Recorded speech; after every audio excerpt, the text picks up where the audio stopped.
Hello, world. This is Overtime with Terrence and Leon, a Overtime Media original production presented by Bruns Gutzwiller. Choose Bruns Gutzwiller for your next construction project. Also being brought to you by FCN Bank. FCN Bank, building stronger communities. Member FDIC, an equal housing lender. Leon, you know, in other capacities, I talk to a lot of coaches throughout Southeastern Indiana, and out of those coaches, there are a few that I actually feel like I learn something every single time that I speak to them. Our next guest is one of those coaches, man, constantly teaching. Yeah, he's definitely doing that. I got the chance to go to a practice one time last year, and I was amazed at the amount of teaching that goes on while still getting things done on the floor. A lot of times you see coaches where they have to just stop and talk, Right, but right. coach has the ability to kind of talk and teach while things are still moving, and I thought that was impressive. All right, let's bring him to the stage. The captain of the Batesville Bulldogs men's basketball team for 17 consecutive years, Coach Aaron Garrett. Coach, I can't believe it's been this long to get you on the program. Well, guys, I'm just excited to be here. Thanks for having me. No doubt, no doubt. Coach, you know like I know, this is the best week, the absolute best week in Indiana high school athletics. When you start to approach this week, just you personally, how jazzed do you get come tournament time? It's just so much fun because it's what you work for, and what people don't realize, I don't think, is just how hard you work for it all year round. Not just the 22 regular season games, but it is year long, year round. And I always point out June. June is as busy as any month in the season, and you've got spring and fall with the weights, with the workouts, the shooting. So it's just fun for it to all culminate this week. Then you get the excitement of the rivalries. When we're blessed with our sectional, it's a lot of conference schools. It is geographically based with some strong conference ties, rivalry ties, and it's a great time of year. And even the weather showed up today. We had some sectional weather today. Coach, when you look at this time of year being the sectional, I've heard coaches say before, successful coaches like yourself say that you have no idea how hard it is to win a sectional. Can you elaborate on that thought? Well, Leon, when I got home last night, and I told the guys in the locker room, they just don't have the perspective and experience to even realize what they did last night and how hard that is. Because not only are you playing the first game on a 6 o'clock on a Tuesday, let's throw Batesville Greensboro together. Let's throw our biggest rivalry out there and have that be a one and done situation. So when I got home and was able to start going through some scores, I mean, there are upsets all over the state. A couple of my buddies got beat last night that had successful seasons. Then you see a Seymour team that was really good go down to a 4-win team of Floyd Central, right? Wow. You just don't know what's going to happen in a one and done, especially at this sectional level. For various reasons, is somebody sick? Did somebody tweak an ankle? Is a team just not shooting well? Or does another team pull out something that a team wasn't expecting? And that throws the entire rhythm of a game off. And then it's too late. You don't have another practice to get ready for it. Your season's over. Yeah. You talked about June being part of this process. Coach, when did, at least in your opinion, when did this become, high school athletics, basketball in high school, when did this become year round? Well, Terrence, what'd you call me on your one interview with Cade, those guys, Grandpa Garrett or something? Somebody been listening to the show, Leon. I thought that was going to slip by. I can fondly tell you, because I was a younger assistant. Back in the day, it used to be truly only open gym. You could only do open gym, and coaches would have to sit in the bleachers. You could not instruct. You could not coach. Even the kids had to make the teams, etc. And something I did like for a couple of summers is the EIAC actually had a summer league where you could only have 3 guys from your team on each of the teams, and they were intermixed with other conference teams. As a young assistant, I officiated a lot of those games. Yeah. And the connections even grew stronger. So that was a pretty cool special 2 years. And then near the end of Coach Seifert's regime is when the IHSAA just opened it up. Because I remember the big thing early on was to just hit different college campuses. Now, obviously, we host a summer shootout. A lot of high schools host summer shootouts. There's leagues that go on. There's the colleges that still host one-day shootouts. So it's busy, but it gives you a chance to get an early evaluation, early read on your teams. Coach, when you look at this time of year, well, take the year as a whole, and in the beginning, you'll sit down and watch film, and you'll see that okay, we gotta fix these mistakes.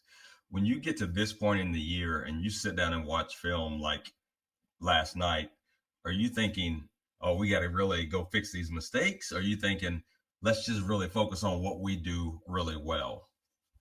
It's a great question. It's fascinating going from Thursday's game against Shelbyville. Good team.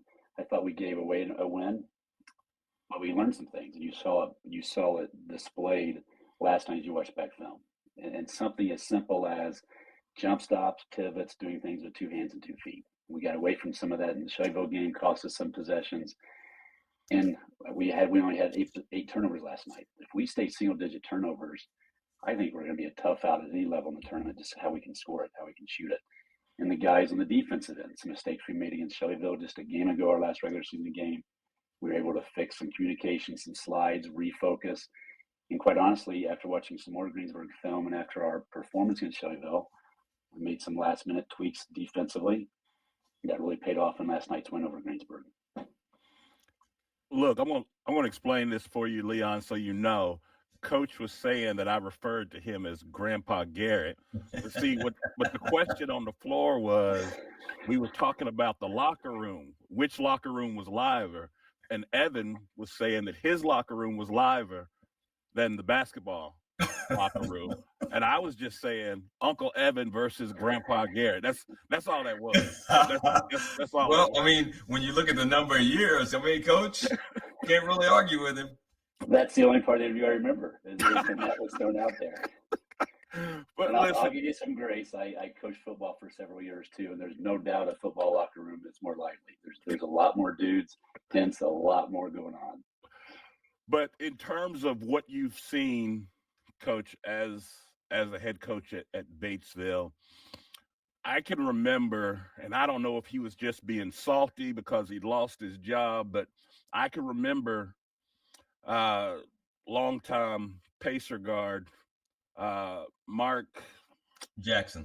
Thank you. Okay. Mark Jackson saying that Steph Curry had ruined the game because kids was just running out on the floor and just letting threes fly from the parking lot trying to be Steph Curry. And when I look at this iteration, I think you correct me if I'm wrong, Team 105? Yep. So when I look at Team 105 for Batesville, these guys shoot a lot of threes because they can. I mean, they have the ability to make those shots. Talk to me, though, as a coach, your maturation process coming from, it's just in these last, several years that I feel like people have appreciated the 3-point shot. Yeah, and Coach Al and I were talking about this the other day because to this point in the season, we've attempted more threes than twos. And that's the first time in my career it's ever happened. And the game just changes. And as a younger head coach, I was definitely too set on my predicated, well, we're going to run this offense. This is our system. This is our program. It doesn't fit every kid. Yeah. It's like this year, I'll give you an example. This summer we started doing this because we're undersized. Now Cade's back to where he's the athlete he is. But unless an offense rebound, for example, if we don't get it, cannot pogo stick right back up and stick it back for a putback, if teams converge on us, like a Caden Drake gets a tough offensive rebound, and all of a sudden there's also two other dudes there, we're yelling kick it. We're going to trade a 2 for a 3 because as a team, we're over 40% from 3. Our last 5 games, we're at 42%. Cameron Holcomb, since a bad stretch in January, I think we missed 17 straight threes going into the Jacksonville game. From that game forward till now, he was 3 of 5 last night. He's at 52% from 3. Wow, we got a couple others there in the high 40s. So just the analytics, right? The math. But that's not a hard rule. But that's our team this year. And that's where I've been on the other end of that thing, where we've had to really use some smoke and mirrors to even get a good field goal attempt, let alone make it. So scoring and being able to shoot it is such a great equalizer, and especially when you get in that one and done tournament where we'll run up some teams that maybe on paper they're supposed to be the better team, and we were, according to John Harrell, underdog going into the Shelbyville game, underdog going in last night. We're an underdog again for Friday, but that shooting is a great equalizer. We've got guys that can really shoot it, and there were a couple plays last night. One especially where Cade gets a tough rebound. He immediately pushes it to T. Lou on the right side. T. Lou in one catch gathers it, zips it to the opposite corner right in front of you, Terrence, to Cameron. And Cameron can just catch and shoot. And there was another one where he reversed it. Cade makes the one more pass to James right in the corner pocket. He hits a three. That's deflating to an opponent too. Yeah. That play, the first one you're talking about, once Cade got the rebound, the ball never touched the floor again and through until it went through the net. That was to say demoralizing is an understatement. I could look across the way and see the crowd from the opponent's crowd, and they were completely deflated and taken out of the ball game at that point with that bucket. And you guys have seen the Spurs, the clip of a beautiful game. Yeah. That was a reminder after the Shelbyville game. We were killing grass too much, meaning we're just dribbling and going nowhere, right? No purpose. We're not straight line driving. We're not making the defense have to cave in and stop us. And the ball was moving last night, and that's how we played best. And then I'll start with Cade. If Cade's going somewhere with the ball, it's usually downhill. Defenses have to help in the gaps, or he's going to score. And Cade's just a great teammate, and was making several of those passes last night. And when you have your best player doing that, the guy that's at the top of the scouting report, it's tough for defenses to handle all we had in terms of firepower.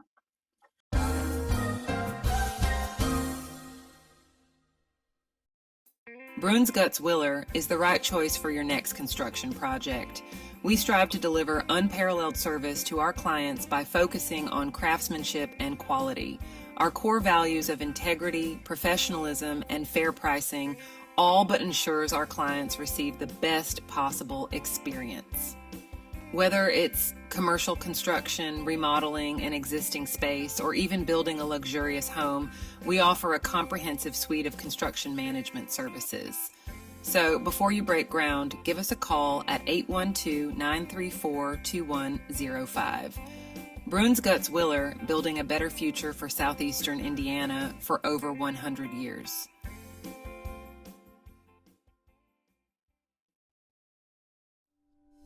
It's tax season, and your neighborhood H&R Block is here to get your taxes squared away. Just walk in or make an appointment and get 100% accuracy and your max refund or your money back. So file with confidence, knowing you have expert local help when and where you need it. All year long at H&R Block. All tax situations are different. Not everyone gets a refund. Limitations apply. See hrblock.com/guarantees. Call 812-934-4626 to speak with a tax professional. You know, Leon, one of the things that I like most about working and living in Batesville, it's the community. Batesville has a little something for everyone, and FCN Bank is the exact same way. Whether it's my personal or business needs, FCN offered me an array of banking products and services that would fit my every banking need. Don't take my word for it. You should check it out yourself at www.fcnbank.com. FCN Bank, building stronger communities. Member FDIC. All right, guys, that's a wrap. Great show, Coach. Hey, before you go, I got tickets for the game this weekend. Tomorrow? Tomorrow, man. Oh, man.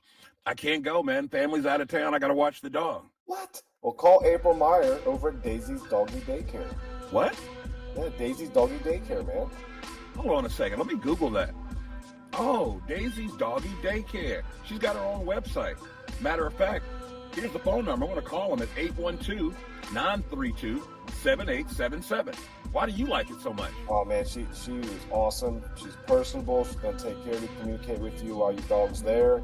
She's even got a YouTube channel, and you can check out the dog.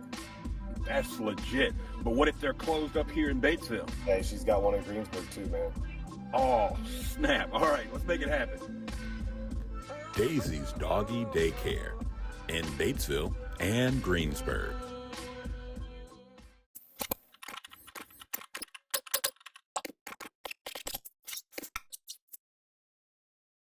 Coach, in 17 years, each one of your teams has been unique, without saying. Each one's had a personality. What would you say this team's personality is? That's the fun part of coaching, because the names and the games change a little bit each year, obviously. But now, after coaching so long as assistant head coach, just like in the classroom. I may have different kids with different names, but the personalities are pretty similar. So Batesville kids have been Batesville kids all the way through. James Hughes reminds me of someone that I love dearly that I coached when I was an assistant coach. The exact same personality, always chattering, always poking at his teammates, right? Always talking stuff to them, and just go down the hill. This group is interesting because Kate is a lone senior, and we're still pretty young. I mean, we've got 2 sophomores that are a real big part of this thing, juniors that complement us, and then Kate is a lone senior. So it's always fun to see just how the relationships come together. And you've got some JV kids that outside of basketball, they're truly not connected, but then basketball brings them together, connects them. And over the course of this year, we've built a pretty strong brotherhood to the point where I'm sure Terrence noticed this last night. After weights on Monday, they're heading down to the locker room, and now a lot of them look like me. They shave their heads. So I did the same thing. They didn't notice, but I did the same thing when I got home Monday night. I got my hair shaved to make sure we were to solidify things there. But it's an interesting group. It's a neat group. Coach, listen, the solidarity with the head shave. Listen, me and my old man eyes was struggling to try to figure out who was who out on the floor last night. I couldn't spot. Ethan Schneider looked like a completely different dude. I didn't even know who he was. And then I'm like, where's T. Lou? T. Lou not playing tonight? I mean, dude, I was completely lost. So how did the head shaving come about? I have no idea, but I had the same problem with practice tonight. I was saying different names because we're doing things quickly and then a lot of kinetic energy, and it is hard to tell them apart now. All I know is Schneider, with that luscious locks of hair he had, he was the first one in the seat. He rushed down there, and they were shaving his head quickly. I said, all right, boys, I have at it, I guess. Leon, it looked like back in the day when you got the one teammate that's got clippers and everybody go to his dorm room to get a haircut. That's what it looked like. Yeah. Carson Hartley quickly took, I think Carson was one who quickly took charge and became pretty much the barber. He and Schneid. Well, I noticed Holcomb rather, had no part in it. And his mind is not going to budge. There's nothing that they'll be able to say to him to get him to do it because he was. Oh, he didn't cut his hair? Not a chance. Holcomb was like, no, sir. Oh, man, that's great. You and I have obviously had many opportunities to talk about Cade, the athlete, the teammate, and what he's meant to the squad. But for our listeners here, if you would, with him being the lone senior on the team, what has it been like for you coaching an athlete like Cade these past several years and seeing his maturation process up close and personal? Sure. And I'll start with the micro level. I'll take inside our locker room last night after the game. A lot of excitement. Guys played well. We knocked off a rival. But that rotation, it's going to change as each tournament game goes on, right? And we can't have anybody get too stuck on me and not worry about we. So we talked about Mudita, and I said, just follow your leader. I mean, Cade was the happiest of anybody in the locker room, and he didn't even hit double digits. But he had an unbelievable stat line with rebounds, assists, blocks, obviously the effort defensively. So just follow your leader. If you guys can all approach the game like Cade, we are going to be such a tough out at any level of the tournament. And then at a macro level, from day one, he's arguably, I told a coaching mentor this last night about him because he was there to watch us play, had not seen us much. Cade is he's absolutely one of the best teammates I've ever coached, if not the best. And sometimes even to a fault in terms of you wish he was a little bit more, hey, get me the ball, or really get into guys at times. But he's a great human being. And guys, you know who I've coached. You've interviewed Brian Owen, right? And I could go on down the line in terms of Cade's the best athlete I've coached and potentially and arguably the best teammate I've coached. And I've coached a lot of good guys.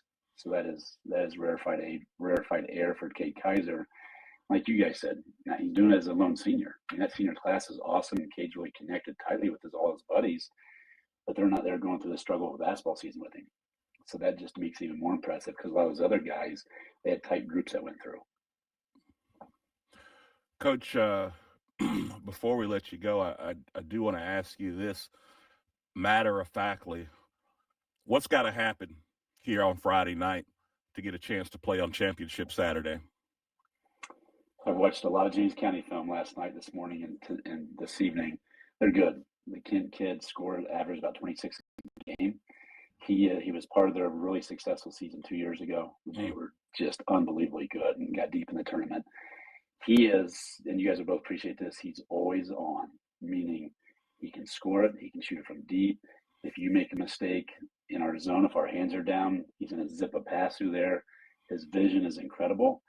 Now, there's some luck and sometimes unfortunate luck in tournaments. He tweaked his ankle against Scottsburg 2 games ago. So came back and played the next game against Franklin and played pretty well, but you could tell he's a little off kilter. Now, what worries me, and you guys know this, sometimes when somebody's fighting a sickness or an injury, they really get dialed in. So sometimes they perform even better than potentially they typically do. We'll have our hands full with him. He's got pieces to go with him in terms of a couple other outside shooters, a big that will roam and has some skill set around that basket for sure. But they got to deal with an athlete like Cade, who's becoming in a different way. Cole Pride was such a defensive force around that basket 2 years ago.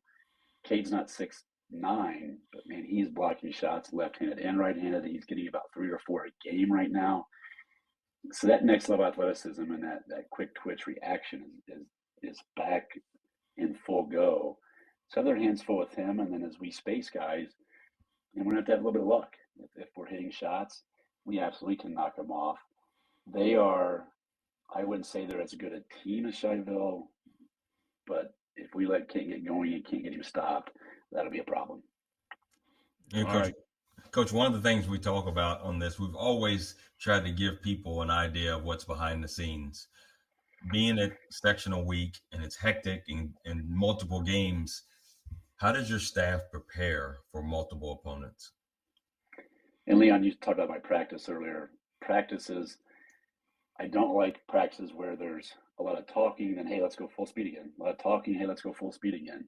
So my staff is unbelievable, and we've got different guys with different assignments. And for the last 5 years, I've split up the scouts.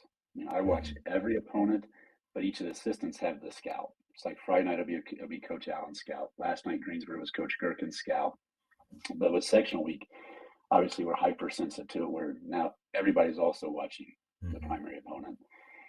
And it's a lot of work. And don't forget, I graded 160 plus tests the last 2 days. I'm sure your daughter was very happy about that. I heard about it. So I've always been one. I've talked to the younger coaches about this. I firmly know and believe the only reason I'm the head basketball coach at Batesville is because I try to do the best job in the classroom as a young teacher. And you got to take away angles. People are going to be coming after me because people are not always happy with me. And I've never wanted the teaching aspect to be a part where they go, oh, he's just a coach. He doesn't teach. But you know what? The days go like this. It's a fun time of year. Every day just zooms by. My life's full. And I got great kids in the classroom, great kids on the basketball floor, and a great staff we've had some continuity for about a decade now. And that is priceless. Yeah. When a couple weeks ago I coached against South Decatur, and their seniors played for 5 different head coaches. We've had the same staff for over a decade. So my staff is unbelievable. Yeah. So Coach, I mean, I done roughed you up a little bit this year.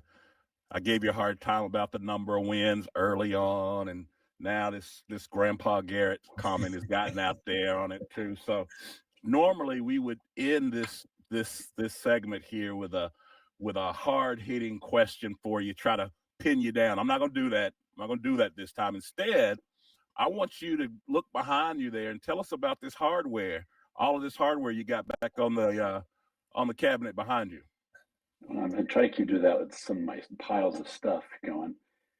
But over there in the frame is 2001. We got the state finals with Coach Seifert. And then that's the all-star poster. I was blessed to be chosen by the IBCA to be an all-star coach. And that was with Trace Jackson Davis, Mason Gillis, just some good dudes. DeJuan Jones, who's in the NFL now. And then there's some coaching victory basketballs up there. The plaques are for the tournament championships we've won from regional to sectional. Yeah, that's what it's jumbled up there. I need more things to put places, but such is life. Well, yeah. I feel like you might as well go ahead and clean off the spot, man. You got another plaque. So. You got another plaque going up. Hey, Coach, I got to go watch club volleyball this weekend, so I will be expecting Terrence to tell me, hey, this is where we're going for regional. to watch Batesville. So come on, Coach. Let's go. Absolutely. All right, Coach. Thanks so much for the time. And yeah, good luck, man. Thank you, Good guys. luck, Coach. Thank you. This has been an Overtime Media original production presented by Bronze Gutzwiller and FCN Bank, member FDIC and equal housing lender. We are profoundly grateful for the support of all of our sponsors, including Daisy's Doggy Daycare and H&R Block. Your continued support is key to our success. So until next time, be sure to like, rate, and subscribe. And as always, be a friend and tell a friend about Overtime Media.